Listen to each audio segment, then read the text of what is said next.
Hey everybody. I'm back for another little chat about the thyroid. I'm kind of in between. I've gotten my results, but I have an appointment, and it's a little bit of a backstory to this.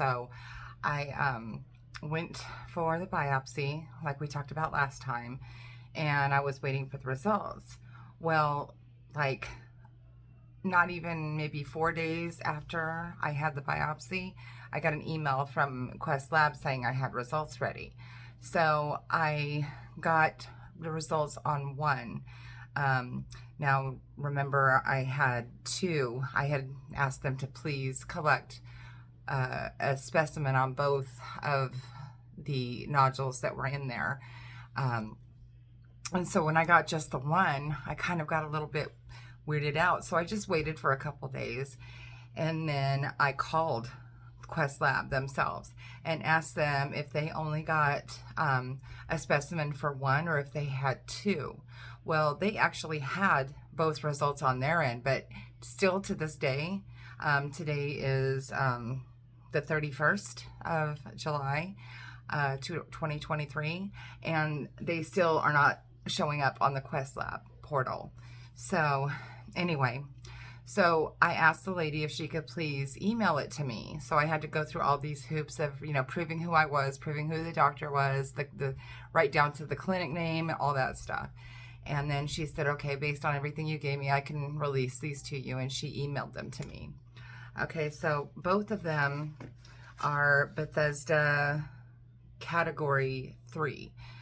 So the Bethesda scale, once you get the biopsy done, Bethesda scale is 1 to 6. 1 is basically like it's a cyst. It's not even anything, and no further studies needed on it. The 2 is benign. Like, they can tell just by looking at everything that there's no problem with it. It's benign, and maybe, I think they said like 4% of those wind up actually being a cancer, but it's very low, and they would watch it anyway. So the Bethesda level 3 is one that just really, I guess, what they said is like it just baffles the medical community because it's in that indeterminate area where I want to say like maybe it can go up to about like a 60% chance of being malignant. So it's kind of like a gray area is what they call it. 4 is more suspicious, 5 is malignant, and 6 is like aggressive or whatever. So it just goes up further from there. But basically, I'm in the category on both of these nodules. That is that gray area that they don't usually want to see. Now, papillary thyroid cancer is the most common cancer that they see in the population. The first one I got, it's Bethesda category 3. The interpretation says follicular cells with mild cytologic atypia is noted. So in other words, the cells that they're seeing are not normal to be there, and they are follicular. Okay, so the second one, the one that's more concerning, says that it's the system, Bethesda system category 3, and follicular lesion of undetermined significance, features consistent with cellular adenomatoid nodule versus follicular neoplasm. So in other words, this one, and this is in the mid-thyroid. The first one is in the low thyroid, but both on the left. So that second one is more of a higher propensity of being a malignant nodule. So I remember talking to you guys about the lady that was there with the doctor saying that they would send off for molecular testing and cytology and all that. So when I called Quest and asked them to send these to me, I said, so we're just waiting on the follow-up tests to result now, right? And they were like, sorry, ma'am, I don't know what you mean. I said, so they said that they were going to be running those other two tests, the molecular and the cytology. And she's like, ma'am, this is all we have that the doctor ordered. It was just these two results that you have here. And I'm like, oh my God. So I got really frustrated because, like I said, I've been watching the UCLA systems, like used to like that California guidelines, and I'm in Florida now, but it's like they're very proactive and they reserve a little more of a sample so that in the event that it comes up this way, they can immediately send it out. So I left a message for my doctor, actually the nurse practitioner, her name is Ashley, and I left that message for her and asked, could she please contact me, because I'm like kind of tripping out right now. I really don't want to go for another biopsy because I feel like that's a misuse of the billing of my insurance when they could have had the sample then already.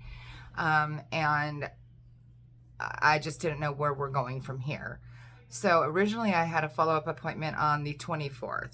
So Nicole, who is one of the nurses there, she called me back and she said, we really wish that the patients couldn't get their results on the before we tell them. And I said, well, it is a right. And I just got an email saying Quest Lab results are ready. It's not like I went looking for them. I actually got the email and that's what they said. So I was like, I'm sorry, I already know, and then they were like, she said that they will get me in sooner, because I had asked. I said, well, my appointment's the 24th, being that we've got these results that are not normal.